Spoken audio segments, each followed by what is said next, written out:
Ladies and gentlemen, season 4 of From is officially behind us, and that kind of sucks because I just want to swim in this show.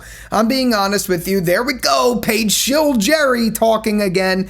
But I really thoroughly enjoyed this season, and it's a shame that it's over. But obviously, we have to do the good, the bad, and the ugly of From season 4 because although this was my favorite season of the show, that doesn't mean there isn't bad within it or things that I'd like to talk about because there are certainly things that were at least disappointing to me. And I will say, this is the most controversial season of From that has ever been released in the public zeitgeist. And I think that's for some reason. This season of TV was one that picked up a lot of popularity, at least here in North America, over season 4's runtime. It became very well known, and everywhere people are talking about it now. I wouldn't say everywhere because a lot of people in my personal life still don't talk about it, but I will say it has picked up a lot more steam, and it's picked up a lot of viewers of this show who I think came in with something that it wasn't exactly what they were expecting. And I think it disappointed people who knew what they were expecting too. But I do think there has been a loud majority online who came in expecting one thing and didn't really know what the show was going to be, and they got something that disappointed them. I honestly fully believe that is part of it, but I know it's not just them. I know a lot of people who are obsessed with this show, who've been obsessed with this show, who didn't like this season. I know a lot of people who think this is a fantastic season too, who are like me, but apparently I'm a paid shill for saying that, which I do understand. I did get the screeners. There is that bias that I do completely understand, but again, before we get into the breakdown, you guys have to remember, I was not paid to say anything. I'm not paid to say anything. Whatever I talk about is my genuine feelings, and that's just how it is. Obviously, again, there is a little bit of bias in general at the fact that because I had the screener access and I've done interviews and stuff like that, there will be some inherent bias there, but I'm just saying off the bat, this was my favorite season of the show, not because of bias or anything like that, because it's from the heart. I genuinely wholeheartedly loved this season. And don't you think that don't you think that like if I was like a page, I don't know how to word what I'm trying to say. Essentially what I'm trying to say is the season's over. If you guys think I'm still like marketing the show and trying to like just promote it or whatever, I'm not. I genuinely loved this season, and I'm going to go into the good and the reasons for that, but I actually do have a couple uglies in there. There are things I genuinely hated about this season, and we're going to talk about them. So this season was a season that really set up the finale of the show, and I think the reason it's so contentious is because this was a season that had a job, and its job was not to give every single answer. I will say, this season did give answers. It's not that this season didn't give answers. It's just this season had a very clear directive. I actually think that's a positive thing about this season. And I do believe wholeheartedly, once season 5 is done, this season will have a different sort of opinion in the public. I really do think this season will be viewed a lot differently. I'm going to hold on to that, save this clip or something like that, because that is just my opinion. I think we are going to see this season pick up steam once the whole show has came out. And I was on the Scarlet Fever Creator Roundtable talking about episode 10 the other night with the Thrifty Typewriter and a few other people, and we were talking about this concept that once this show goes on a streaming network, it's going to open up this show to a lot more people and have a lot of staying power. So I'm always the type that I like week to week because it builds community and it's fun and it's really interesting to just theorize and have fun. But also I do think objectively this show was kind of written to be binged. I'm not saying the writers deliberately were like, we're going to write this to be a bingey show, but the nature of this kind of show is one that you can really just like swim in this world on a binge. You can also swim in it, obviously, when you're going week to week, but it does make reveals. Like a prime example is one we're going to talk about later, but a prime example of something like that is when the Man in Yellow was revealed in season 3. We had months and months and a year, I guess, technically, to wait to see the actual outcome of that. So we speculated and we had fun with that. And week to week, we have fun speculating and all of that stuff. But then when season 4 drops and the Man in Yellow isn't in it at all, it's disappointing. You know what I mean? If you watch it on a binge, you don't get that sort of speculation. So it's a double-edged sword. I do think it will open up in a different sort of way, and season 4 will be looked at through a different set of eyes once the season goes onto some streaming service, at least here in North America. I know it's big abroad and all that stuff. But anyway, this season, as I started to mention, is a big-time setup season for the finale. This is putting everything, all the chess pieces, in the place to get us to the ending. And when I explained From season 4, I explained that From season 4 is a season that was like, oh, that's what this whole thing is going to. Like, oh, that's where From's going. I don't say, oh, that's what From is. That's what this season is. And I think personally, again, we're all entitled to our own opinions. That's why there's different flavors of ice cream. I think if you go into this season with that expectation and that thought path, I think the things that disappoint a lot of people are a little bit easier to swallow, because if you look at it through the lens that I think this season was meant to be told in, I think this was a banger season. I think this did everything, and I wholeheartedly mean, and I have to I'm sorry I'm going off on a tangent here, but I have to defend myself for this. I really do think, with that in mind, this season did everything that I wanted it to do. Again, there were things that I didn't like creatively where they went, and we're going to talk about them. But as far as the setup for this season and what this season brought us to, this did everything I wanted it to do. Did I like little things? No. Did I like things that were missed? No. And we're going to get to it. So without further ado, thanks for coming to my TED Talk before the good and the bad and the ugly. Before I get into the good, bad, and the ugly, though, I do want to address some of the big moments that happened in this season. Fatima became one of the monsters, as you know. Elgin, Marielle, and technically Fatima, if you count her, died in this making. Clara made a bargain to go home with the Man in Yellow a while ago and has been working with her ever since. Jim's death was revealed, even though we knew he died in season 3. And there's a confirmation of sorts that this is a game going on between the Boy in White and the Man in Yellow. There's also a ton of little reveals in there, like Jade's trip and what it led to the Bones discoveries, which, as another big misconception, a lot of people I see are disappointed that they didn't use the door, but the door was the metaphor. The physical embodiment of the reveal was Jade's trip. You know what I mean? That's where that went. So there's a lot of little things, and there are more ones that I'm not going to forget. By the way, guys, I got a concussion a couple days ago, so it's going to be a little rough for me to film this video. I'm going to try my best. I might have to take some pauses here and there. You won't see them, but yeah, so just bear with me if I'm a little different than usual in this video. It was a stupid way to get a concussion too. That's a story for a different video. But anyway, now we finally get to the good. 8 minutes in. I'm going to put chapter markers here so you don't have to worry about me yip-yapping or whatever. Anyway, so as I mentioned already, I talked a lot of good. But for me, this is the best season of the show in a lot of ways. I like what they set up. I like where it went. I liked the reveals. I loved the story with Jade and Tabitha. There is so much there that I was a very, very, very big fan of this season. I loved episode 1. It was a dynamite, fantastic, high-stakes episode. Episode 2 was similar. 3 and 4, I'd say, are some of the weaker ones of this season. 5 was a fucking banger. 6, I thought was a banger, but I understand why it's so controversial. We're actually going to get into why it's so controversial in the ugly, because I do have a strong opinion about that. But I still thought it was a fantastic episode and what it brought towards the end with Boyd and the reveal of the door. I thought 7 was maybe the best episode of the season, other than 10. 10's my favorite of the season. 8 was a good episode, though it was a little slower, for sure, but it was a very good episode. It was a very important episode. 9 was a fucking banger, and 10, it is my favorite episode of the season. It's my favorite finale of the show. I know not a lot of people feel that way, but it really is. I do genuinely mean that. Paige Schill here. Paige Schill here.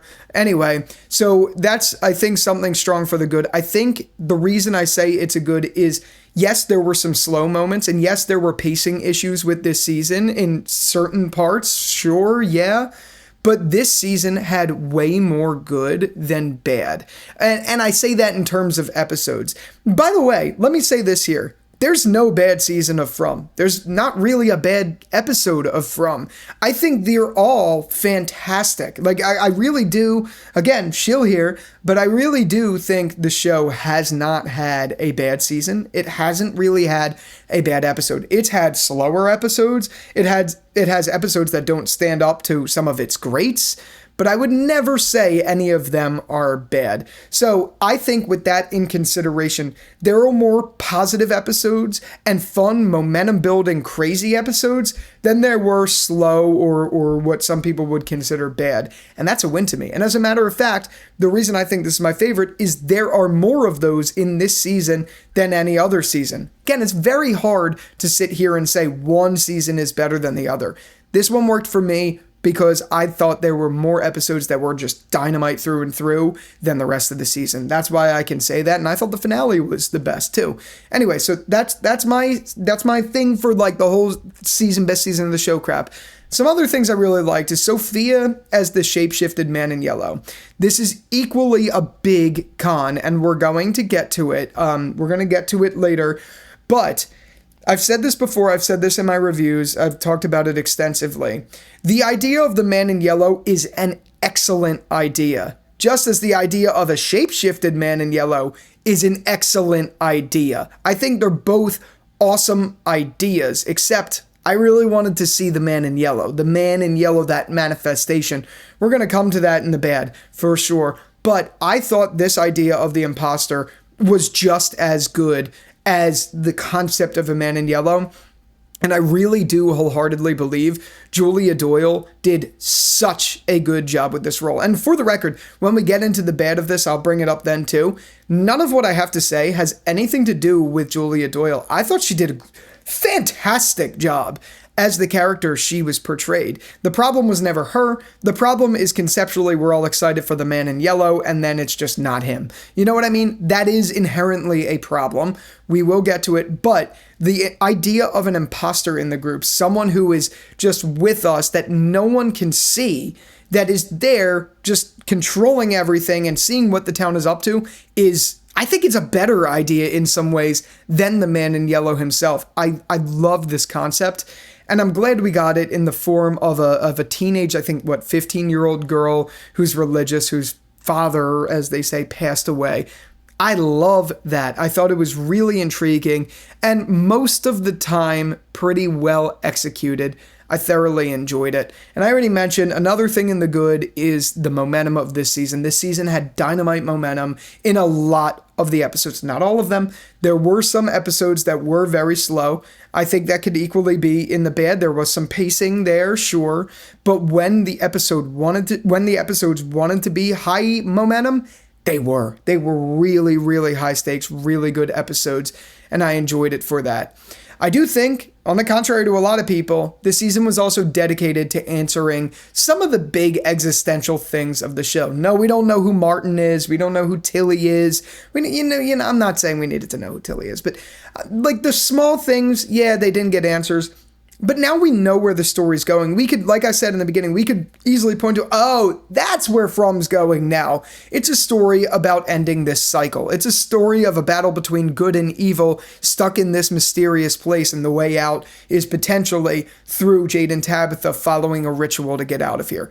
This season did a lot of those big existential things. No, it didn't answer what is From. It didn't answer any of those big moments, but it set those in motion with reveals that I thought were very important and very relevant.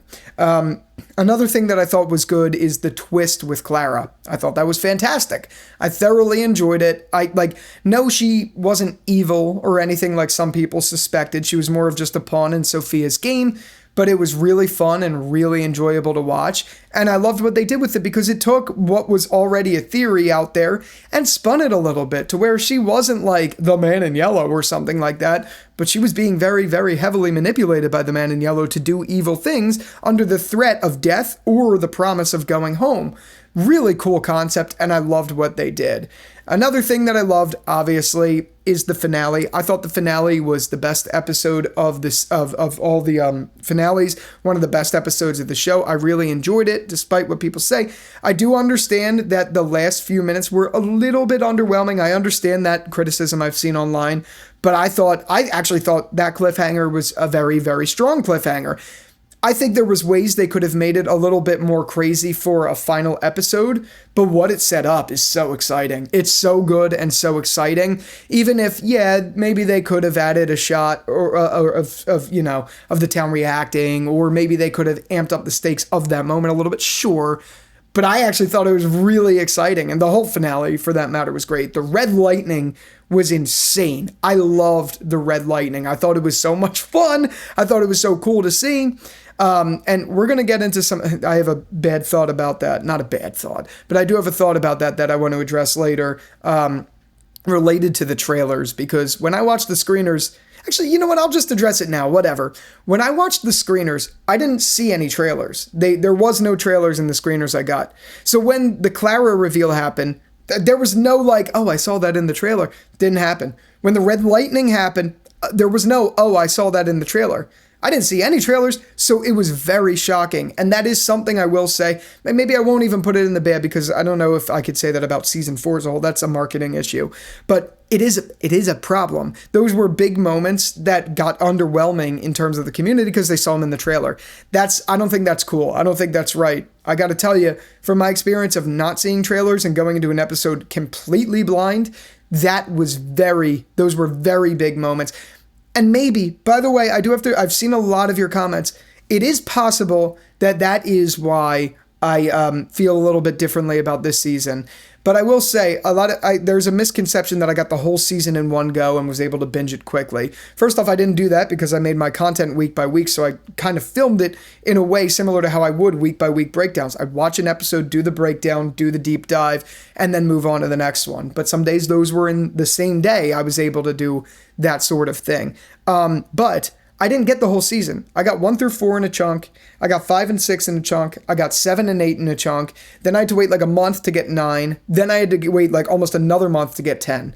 So that was my breakdown. So no, I didn't binge the whole thing, but I do understand the concept that because I was able to kind of go a little bit quicker, that it changes that sort of thing. I do want to address that here. I do understand that, but just know it wasn't as straightforward as something like that. Anyway, another thing I really liked is Henry and Victor's story, specifically from episode 7 to 9. We're going to come back to this, and I think the ugly of this about episode 10. I have a lot of thoughts on that. That being said, I loved that whole arc, even from start to finish, even in episode 10, the concept of that arc. But in episode 7 through 9, they were fantastic. It was the thing I was most excited for going into the finale. Those visions, even though we knew it was the Man in Yellow or Sophia manipulating Henry, they were incredible, absolute dynamite. I enjoyed every single bit of it. I loved it. We'll get back to it in the bad, though. Also, the performances this season were absolutely top-notch by the entire cast. And one of the most, not surprising, but it's always wonderful and surprising in a great way to see a child actor do so well. Simon Webster killed it in the finale. Killed it. At that point, Christie's actress, whose name unfortunately is escaping me at the moment. I know it's Chloe. The last name is escaping me at the moment. Fantastic. Her best performance was in that episode, and there were so many others. Obviously, Donna, Elizabeth Saunders, and Harold, they're both at the top of their games, Boyd and Donna. Henry was doing fantastic. Victor, obviously, always does fantastic. The performances were just top-notch in this season. They were really, really good, and honestly the best in their game. And then another really good was obviously Fatima becoming one of the monsters. I thought it was so intriguing, and she was clearly trying to help everyone alive, but then tragically she turned into one of them. And it's an incredible setup for season 5, because To me, it's like, okay, Fatima is now a monster, but is this how all monsters started, where they became a monster, then the normal people were scared of them, so they kicked them out, and that's how they became more bitter and more vicious and all that stuff? I know some of them came from the original bargain, I get that, but I don't think that was all of them. I really don't. But anyway, I just think it's going to be incredible torment for Ellis at night when Fatima is knocking outside, and Ellis potentially is like going to be torn. He's going to be like, well, she did a good act for me. Is she good? But he can't let her in because what if she rips him apart? Like, that is going to make for a fantastic story. And if there's any character that it could have been, Fatima is the one that it should have been. I'm so glad that Fatima got this story. And even though this is kind of like the death of Fatima, we know we're going to see her again. There's no way on planet Earth that was the last time we saw Fatima. I mean, that's a big story to leave us on. There's just no way that's the case. I loved it. I thought it was really good. And I thought it honestly recontextualized a lot of her story this season, because I wasn't too fond of, honestly, I'm going to be honest, wasn't too fond of the scenes we got with her prior to episode 7, I would say, because it didn't feel like it was going anywhere. The scenes felt a little bit dragged out, and I didn't see the point. But I think that's what this show does really well. And that actually serves a lot of the complaints people have of this season. A lot of people thought this season was draggy, and there was parts that people didn't like, blah, blah, blah, all that stuff. I think this is going to be the same thing with this season, but this Fatima is the best example of it. It's a little slow in the beginning, you don't see where it's going, and then once it's fully brought to a closure, it all made sense. And it's contextualized in a way that works well and will work well on a rewatch. Really, really well on a rewatch. So, yeah, the last thing I want to say for the good, there's so much more I could talk about, but considering I have a concussion and considering I can't go on forever, I have to end it here. For the good.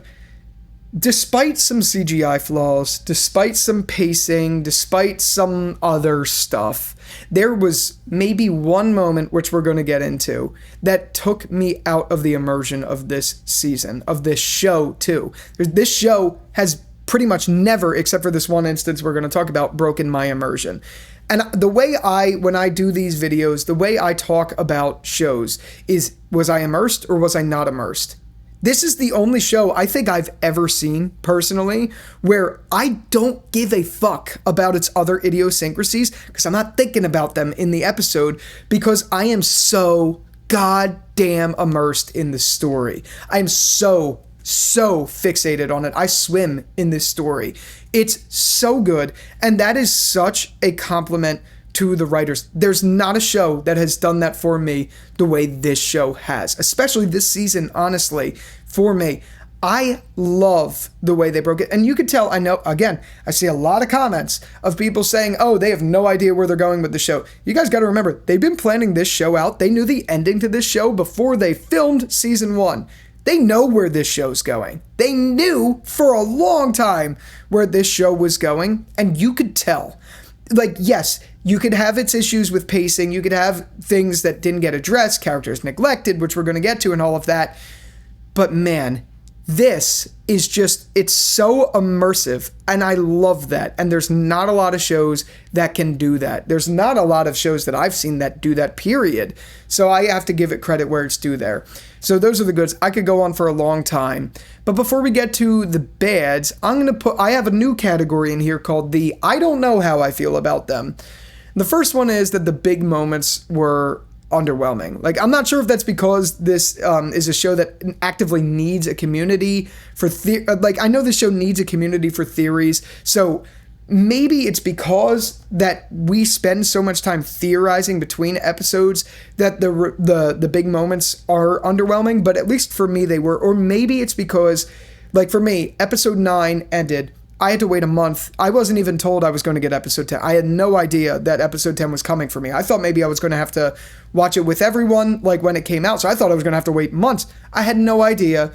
So to me, the most thing I was excited for was seeing what Henry's visions led to. I was so excited about that going into the finale, obviously in the bones too, but I was so excited about that, and I spent a long time thinking, what could it be? What could this mean for the story? And then when it happened, I felt underwhelmed. We're going to get to that story, but I'm using that as an example. I'm using it as an example. But even on a smaller scale, 1 week to another week, like, we spend so much time theorizing that when the actual moment that we spent so long theorizing about happens, it's a little underwhelming. I definitely don't think that's a fault of the writers. I think that's a fault of episodic television, to be honest. And again, I love waiting week to week. I think it's fun because it creates community. But it does, I have to say, some of the big moments in the season felt a little bit underwhelming because of that.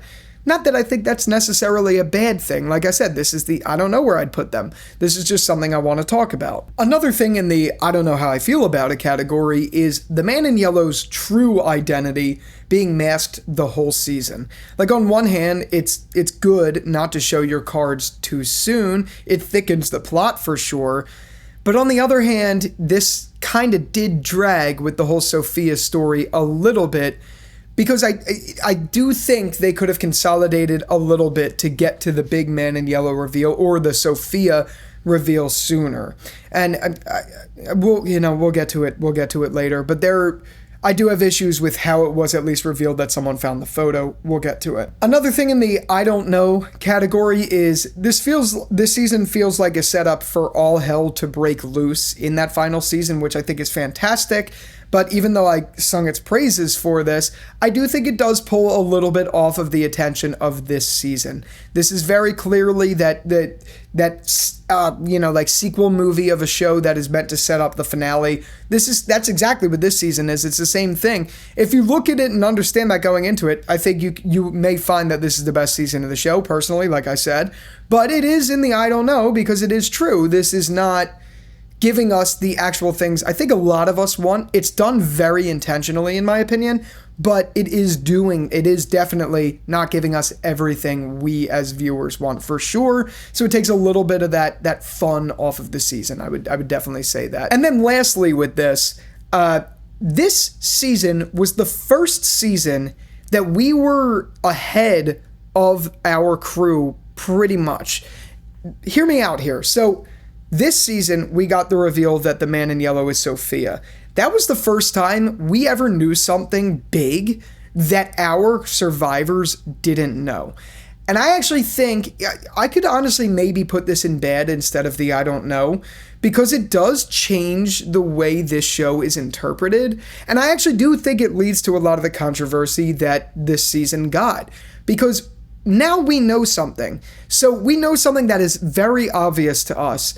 But here's a prime example. Even though we all thought it was funny the way Elgin ran to Sophia, me included, I even said that to Nathan Simmons. I feel a little bit bad for saying some of the things I said the way I said it in that interview, but we all thought it was funny. We all thought it was, we all laughed about it, the way he was like, oh my God, Elgin's so stupid for doing that. But really, he's not. If you actually take your head out of this and think like the characters would, just like how we would have in season 3, let's recontextualize this scene for a minute. Let's pretend we had no idea that Sophia was the Man in Yellow and we were still fully with our survivors. And Elgin he sees a photo of Sophia. We would have been like, oh, that's weird. Wait, that doesn't make any sense. Maybe she was here before. So when he goes to talk to her about it, it's not weird. You know what I mean? If we were on our survivor side for that, I don't think we would have said Elgin was stupid. If you put yourself in Elgin's shoes, he's looking at it like, oh, that's a weird coincidence. This picture looks like you. That's crazy. Look, there's someone who looks like you. Or wait, isn't that weird? You know what I mean? If I was Elgin, realistically, and if you were Elgin, your first thought probably wouldn't be, let's go run to Boyd because there's someone who looks like the girl who's in the room here. Your thought would be like me, if my friend were there, I'm just going to say my best friend's name is Dom. Oh, Dom, this picture looks like you. You know what I mean? That would be us. I'm just saying that would be us. Yes, because we have the advanced knowledge, which is, this is probably leaning more towards the bad, but because we have this advanced knowledge, we think the characters understand what we understand, but they don't.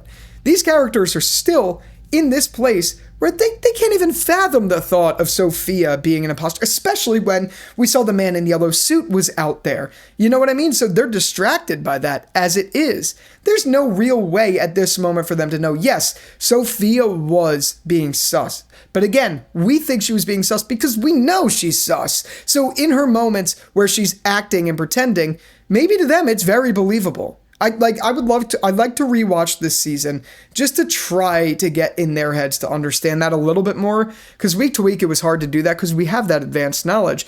So yeah, that is definitely something I would consider in the I don't know, but probably leaning more towards the bad, because it's the first time we're advantaged against our survivors, which is unique. It's something we haven't done yet. But now, the moment you've all been waiting for, the Paige Shill himself to talk about the bad. Okay, again, before we actually get into the bad or the ugly, I do have to preface by saying this is my favorite season of the show. There is no bad season of From, period. I don't think there's a bad season of the show, but every show has its idiosyncrasies. There are things that I thought of, there are things that you guys thought of that aren't great, that weren't great, that I wish as a fan were a little different. And that's what I put in the bad. And the ugliest things I'm really passionately just not a fan of that they did. So we're going to get to that. But so pacing, we have to talk about pacing. Episodes 3, 4, a little bit of 8, and definitely 6 in some ways killed the pacing, I think, of this season, because this season otherwise was absolutely dynamite, bang after bang after bang. Then 3, it pumps the brakes a little bit, but it's interesting because it's okay. You want to have that moment where you're talking with your characters. 4 pumps the brakes even more. And then 6 happens. We're going to get to it in the ugly, I promise. But 6, like, you know what I mean? There were pacing issues when, knowing that we only have one other season to go, there were moments this season where I'm like, you guys do know we have one season left of this, right? There were definitely moments like that. I wouldn't say that any of the slow-paced episodes were bad. I thought substantially they were very good episodes. I found it hard in the moments to sit and justify, oh, well, you know what? It's okay because X, Y, and Z. Like, I found it hard to do that because of the duration of episodes we had left. You know, when 3 aired, we had 10 episodes plus whatever it is, 7 to go. Sorry, concussion me, can't do math right now. But at episode 3, we have 17 episodes left of the show to go. So it's like, okay, why are we getting this slow of an episode right now? Like, why is this happening now? This should have been happening a while ago. You know what I mean? So there was definitely that. Another thing with the pacing, for sure, is episode 10. Episode 10 was a fantastic, dynamite, very balls to the wall, crazy episode. But that meant that it neglected a lot of scenes, or scenes had to move very, very quickly. There were rumors going around that the episode was going to be an hour and a half. And I wish that was true, because a lot of those issues that I had, which we will get to because it's in the ugly, a lot of those issues that I have could have been resolved if you had a little bit more time. This reminds me, it's not the same, but it reminds me of Game of Thrones Season 8. I said this in my finale review, where Season 8 of Game of Thrones, the stories were very, very jarring because the reveals happened so quickly, and it's like, what the how is blank person this way? How did this person go back to this person? I'm not going to give any spoilers. I don't want to do that. But this episode, to me, had that same sort of issue where it's like, I could get behind all of the storylines of this episode, but they all happened so quickly that I don't have time to really sit and think about it. There were some moments that had weight, even if they were quick, but others I felt just got neglected. And I thought there was a little bit of weird cutting, like an example of it in the bed. Did we really need to see Sophia taking down every single talisman? I'm okay with the Patty thing that happened. I actually really think, and I saw Harold was talking about this in an interview. Originally, Patty was going to actually pull the trigger. I thought that would have been a really great moment to see because it really shows the stakes of what's going on. But instead, I think we spent a little bit too long in that car. I get what they were going for, and I love that long continuous shot of them driving.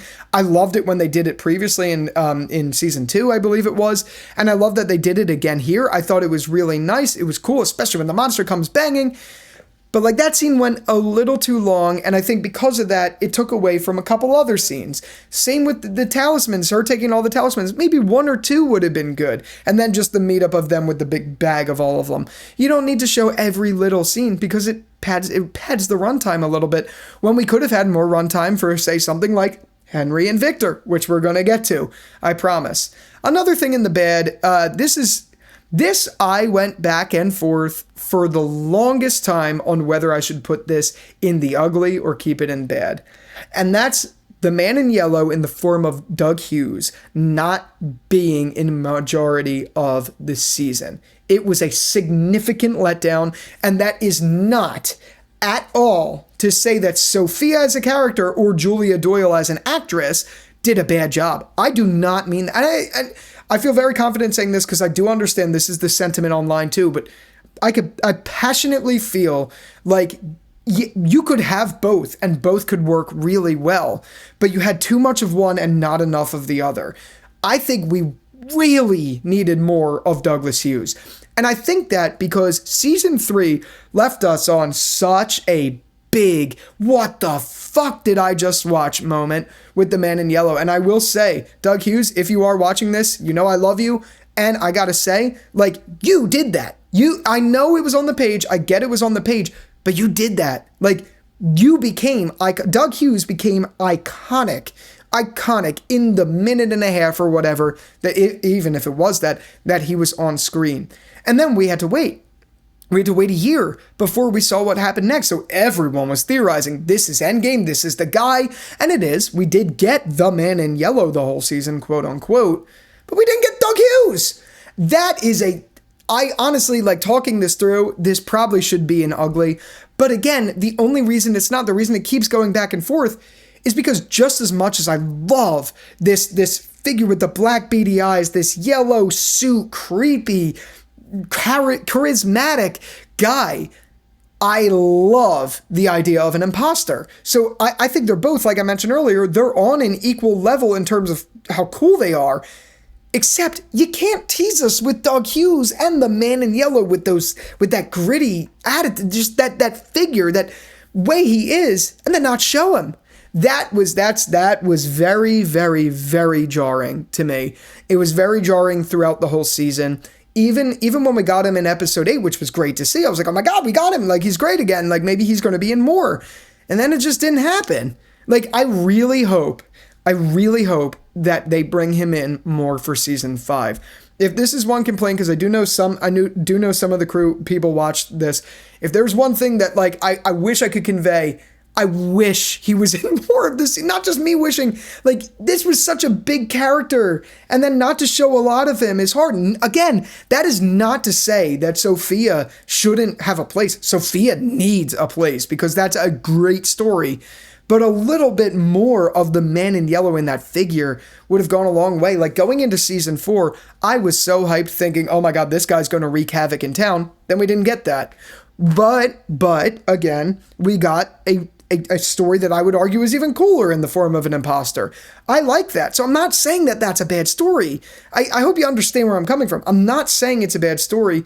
I think we were given some sort of, almost it felt like a false hope that we were going to get that guy, and we didn't. Not that I think it's bad. I can't say it enough. Not that I think Sophia is bad. I don't. But there was another issue I will say with Sophia, in that I do think it took multiple episodes to really instill chaos. It was a cool big reveal in the moment that Sophia was the Man in Yellow in episode 1, then like nothing happened until, honestly, really episode 7. Like, there were small moments in there, sure. There were small things like what she did to Marielle to make her see things again, like what she did to Sarah, all of that. That's all there, yeah, sure. But it took a long time for us to really, really get what Sophia is capable of doing. Again, I understand you have to build it up. We have to swim in the rest of the story. I do get those things, but it was very jarring because, again, it goes back to the Man in Yellow point. There's this big high in episode 10 of season 3. Then we get this, which was another big high, and then it just plummets. And then we don't see anything really crazy realistically until episode 7. I liked the almost Cold War style way she went about messing with the town. I did like that. But in the same vein, I just think it took a little bit too long to get there.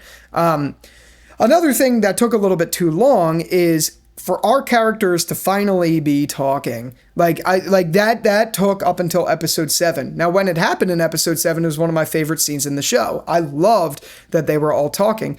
But these characters need to be talking. They really do need to be talking more. There are so many moments, and again, I think this may be one of those things that as a viewer, it's more frustrating than it is if you think about it in the shoes of these people who were stuck in this town. But as a viewer, it is like, dude, like, if you just had this conversation, things would be different. But I get it. It's for the plot. It's a mystery box show. As a viewer, though, as someone who is watching this, waiting for something like that to happen, it just never does. Dare I say, it almost feels like I'm getting blue-balled. I don't know how else to word it. But that is definitely something that I think was a problem in this season, for sure. But I like that we did eventually get it, for sure. Day 2. Okay, can you believe this? I recorded a whole video. I recorded 30 minutes of The Ugly, and then my audio didn't work, and I realized my audio wasn't working. I actually put up a clip on Instagram all about this. It pissed me off to no end. And then, once I realized, oh, you know what? I could actually maybe salvage some scrap audio that I used and just say something. Once I realized that, I kind of, because of my concussion, I realized it a little bit too late and accidentally left the fucking audio file with the scratch audio at my apartment, and now I'm on vacation. Go fucking figure. So here I am. I have to re-record The Ugly. So yes, that's what I'm doing here. Apologies for the change in setting. Apologies for the change in day. Apologies for the change in the audio. But hey, at least we freaking got audio today. Okay, anyway, so now we are at The Ugly, the big, fat, beautiful Ugly. I don't know why I said it like that, but again, you guys got to remember, and I think I just got hit with a bee or something like that. You guys got to remember that even though this is in The Ugly, this is still my favorite season of From. Hands down, I thoroughly enjoyed this season, but there were some pimples. There were some big pimples that we must address and we must talk about. The first of which being the whole storyline with Donna. Now, I can get behind the idea of narratively having Donna go through something and it causes her to have a heart attack. I actually enjoyed it in the moment. I thought it was a nice thing to do, like with a character, even if it didn't really serve much of a purpose, because once she had the heart attack, nothing came of it. Like, she didn't see the other side or anything like that. I'm willing to put that aside. My issue is Donna, after having those incidents happen to her, nothing comes of her character. I thought it was absolutely abysmal because Donna is my favorite character in the whole show. And I feel like she just got completely obliterated by the back half of this season. The beginning of the season was very much focused on Donna being a motherly sort of figure to the kids, because Tabitha is obviously going through what she's going through, wherein she is trying to figure out all the bones and all of that stuff. So for her to kind of take on the motherly figure, which she's never had kids, at least not to our knowledge, I think that's actually a big step for her character, and it served her well in the beginning. But then after the heart attack, nothing came of her character, and she just sat on the sidelines. And as a matter of fact, while we're at that, I'm just going to merge a couple uglies together. That is one big ugly, and I think it's the biggest ugly because you spend a whole episode doing it, which I know a lot of people had issues with the episode for that. I actually thought it was wonderful for what it did to Boyd. I loved the celebration of Donna as a character in general in that episode, so I can't complain about the episode itself. It's more or less what came after in her becoming sidelined. She had a fantastic episode in episode 5, then nothing happened, and nothing happened for the whole rest of the season. And now, talking about other characters that are sidelined and going back to The Ugly for this, the biggest example of this as well is other major characters who were sidelined this season. Julie, big example, which we're going to get into in another portion of this ugly section. Sarah, as well as Kenny. The 4 of those characters, Donna, Sarah, Kenny, and Julie, they were all sidelined immensely this season. And yes, I do think the cast is getting larger for sure. So that's a good thing. Like, it's nice to have a large cast, but it also comes at the detriment of this, where very important characters like Sarah, who in my opinion is one of the most important characters of the show, and same with Donna because of her role in Colony House, and same with Julie because of her story walking, and same with Kenny because he's the right hand of Boyd. All their stories are completely neglected. Now, that being said, on the pro, I like what those stories ended up bringing for our other characters who got the focus. Like, we got a lot of focus on Jade, which I thought was important. We got more of Boyd, which is fine. We always get Boyd. Tabitha, Ethan. We got Henry, who had a big story this season.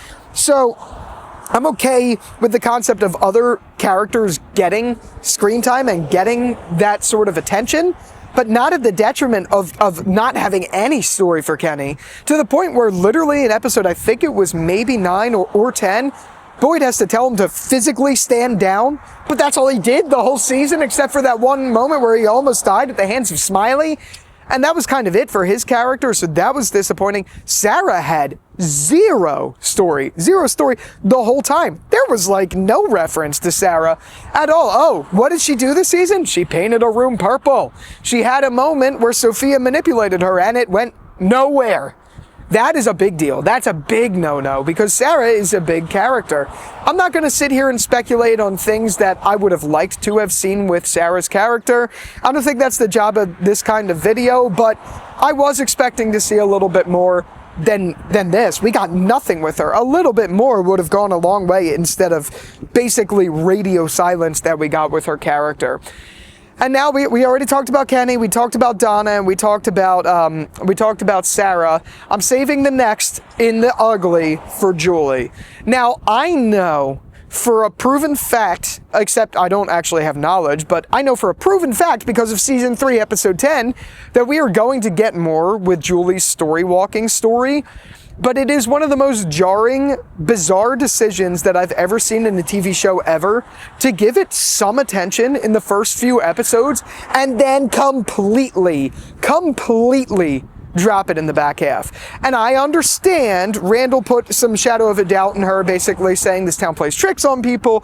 I am not here to say that that doesn't make sense, because that does make sense. But what doesn't make sense is to have that doubt instilled in her and then her never fucking address it again in the season. That is despicable. That is genuinely despicable. I don't understand if you see me looking down, I just saw a big ass spider and I have arachnophobia, and it's not the spiders in From, because those things are coming out in season 5, I guarantee it. But anyway, it is despicable. Absolutely despicable that her character got completely sidelined from that gigantic storyline. Now look, I do understand wholeheartedly that they are most definitely saving it for the final season because it has to have some sort of meaning. I liked what we got in the first really 5 episodes of the show with her character, of the season with her character.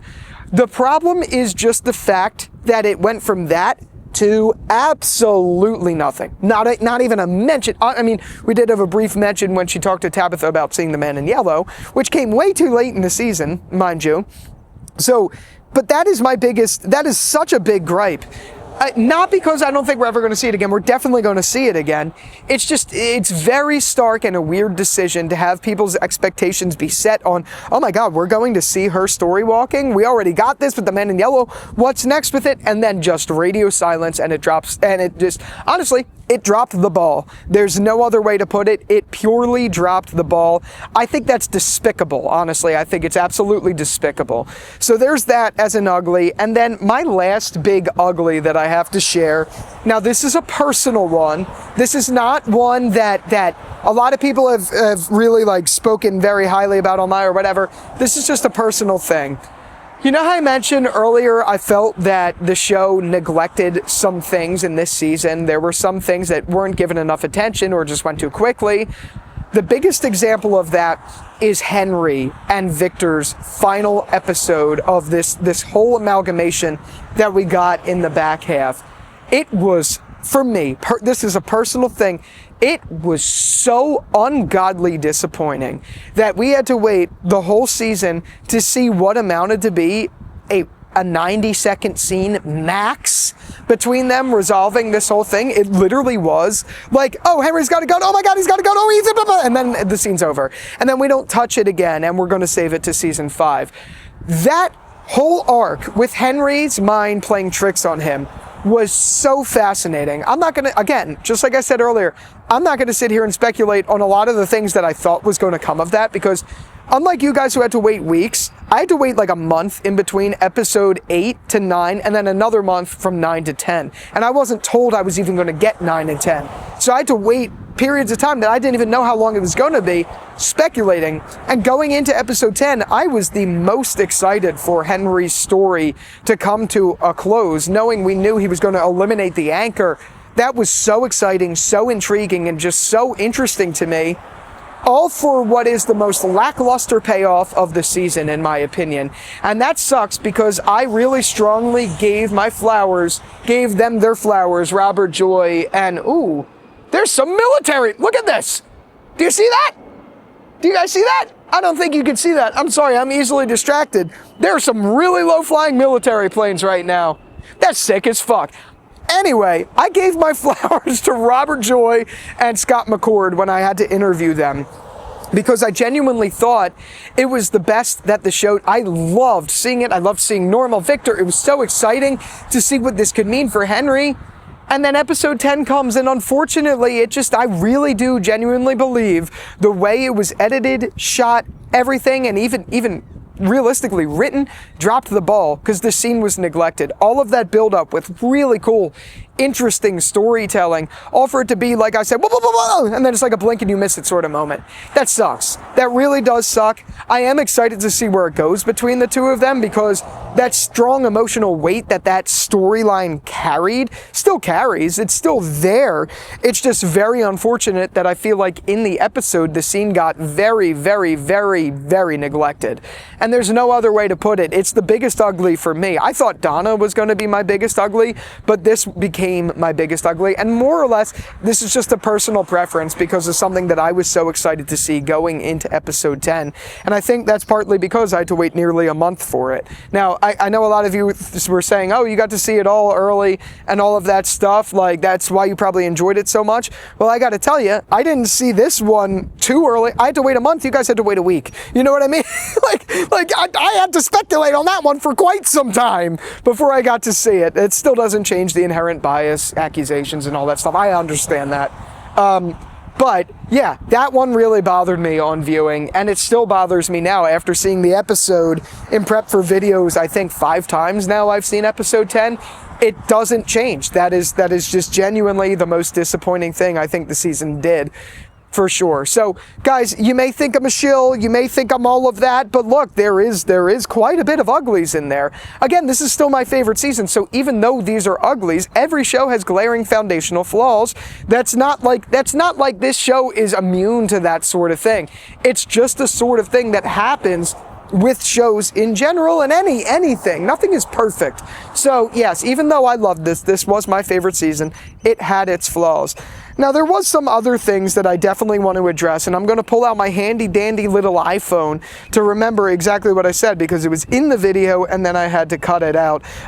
There were some things that the community had issue with that I didn't have issue with that I just feel like I got to address in here while we're at it. The biggest one is the door with Jade, where he had the trip and he saw a door and then the door got revealed in episode 6. I've been seeing a lot of people saying online how disappointed they are and how it goes to show how poorly they're doing this, that they didn't go to the door. But the thing is, the door was never the reveal. The reveal was Jade's trip. So to me, that doesn't matter. I don't care that we didn't get the door of any kind. I do think it will probably have some significance going into season 5. I can't imagine it was for absolutely nothing. But I'm not disappointed by any means that we didn't get more of the door, because, again, the door was the plot device to prove Jade's trip was real, to prove the reveals within his trip had merit. That was the reveal, not the door. So while the community cared about that, I don't understand that, because I think it was very clear that the door was literally just a plot device as it is. Yes, it might have significance later, but it definitely didn't in terms of what we got, no way, shape, or form. So there's that. Another thing is the lack of reveals. This season had so many reveals, so I'm not understanding this online criticism that the show didn't give a lot of reveals. Yes, it did make us ask more questions, but this is going to my next point that I want to make at the end of this video. I understand that this asked more questions, but we can't pretend that this didn't give us answers, and it is normal when things give us answers for us to still have questions. That's normal. This is a mystery box show, and frankly, this is where I want to leave the video. There has been so many people online saying that this season isn't giving answers, and again, I already mentioned this, but what I have to bring up about this is this show is not, I hope it doesn't give us all the answers. I genuinely don't want my intelligence messed with when I watch this show. I like that there are things still out there. You know what? You know what leaves a show and it gives a show staying power? If it has stuff that people could talk about for years and years to come. You don't get that if you answer every single fucking question. I don't want it. And so I talked about this on Scarlet Fever's, the creator roundtable that I go on all the time. We were talking about this after episode 10. I would personally, and I could see you guys getting your pitchforks ready, I would personally be content if we got about 60% of the questions answered and 40% of the things not answered. And the reason I say that is all I care about is knowing the big foundational things. How did they get in this town? What is this town to begin with? How do they get out of this town?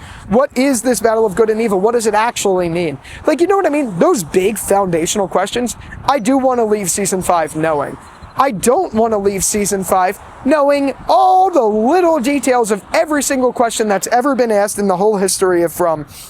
Now, what I mean by that very clearly is there are things out there, and I'm going to list them, that the community always points to when they say we're not getting answers. They're like, no, we didn't get this, but we didn't get this, but we didn't get this.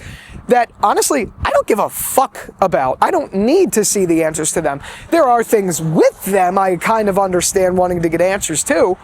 But here's the list that I put up for things that I don't care if we don't get an answer to. And the biggest one is going to leave some of you pissed off. And that's Martin. I don't need to know who Martin was. What I would like to know is what was up with the dungeons and why were people in the dungeons. Sure, I would be interested to know that, but I don't need to know who Martin was. If he was the man in yellow, or if he was someone else, or just someone the man in yellow, or even the boy in white put there to drive Boyd's story forward, I don't need to know that. As a matter of fact, that is a prime example of something that I'd prefer we don't know, so that this show has more staying power in the public zeitgeist for years and years to come. Because it's fun to speculate on who the fuck Martin is. I don't need John Griffin to actually write down who he is. I don't need that. I don't really want that. Another example of that is Tilly. I don't need to know if Tilly was a version of the man in yellow. I don't need to know that, or if Tilly was something else.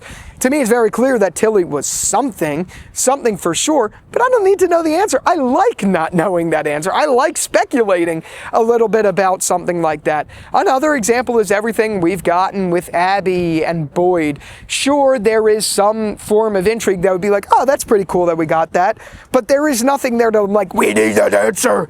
I don't need that answer. I really don't. I like that sort of mystery. Another example of that is the poltergeist that happens in the kitchens with Ethan and Julie when Jim died and when they thought Tabitha died. That could be, honestly, we could speculate about that for years and I'd have fun talking about that. So I don't need an answer to that. There was another on my list. I don't have my list up. But those are the examples of things that personally I don't care if we get an answer to or not. I don't need that to be satisfied. But if we go into season 5, if we leave season 5 not knowing those big foundational things, like what is From, how From, when From, why From, then I will be disappointed. But I don't need to know everything. I'd prefer you don't tell me everything. But yeah, I would love to hear from you guys. Where does this sit for you? As you guys know, Paige Shill Jerry thought this was the best season of the show. I genuinely did. I wholeheartedly did. Because I think if you look at it, I really do. I'm not going to tell you how to feel. That's the beauty of art. We all have different opinions. But if you really do look at this season for what this season was set out to do, I think this nailed it in a lot of ways. Yes, there were things that were ugly. There were things that were disappointing, even for me, who says it's the best, and it was a Paige Shill, apparently.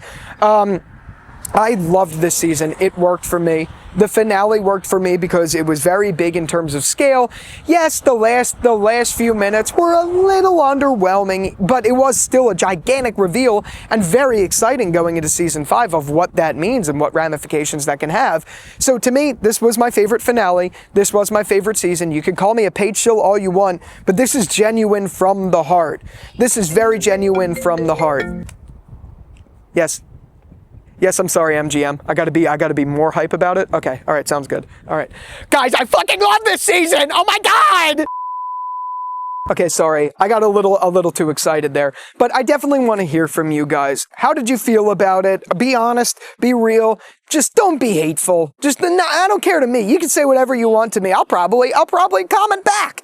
But just be respectful to other people. If other people liked it, that doesn't mean they're wrong. If other people didn't like it, that doesn't mean they're wrong. This was definitely a very controversial season, at least online it seemed. But I think we could all agree there really isn't one bad season of From. Even if you didn't like this season, this show is just very immersive, very fun, even if it frustrates you at the lack of certain things that you hoped for. You're not the writer. The writers are telling a very, very, very clear story, and you could tell that they set out to tell that story. So even if we disagree with it or get frustrated, I could at least acknowledge I think they're doing something cool, and I'm really here for it. I do like it a lot. So yeah, that's just my opinion. These are just my thoughts, but with all that out of the way, thank you again so much for watching this video, and until the next one, I'll talk to you later. Peace out.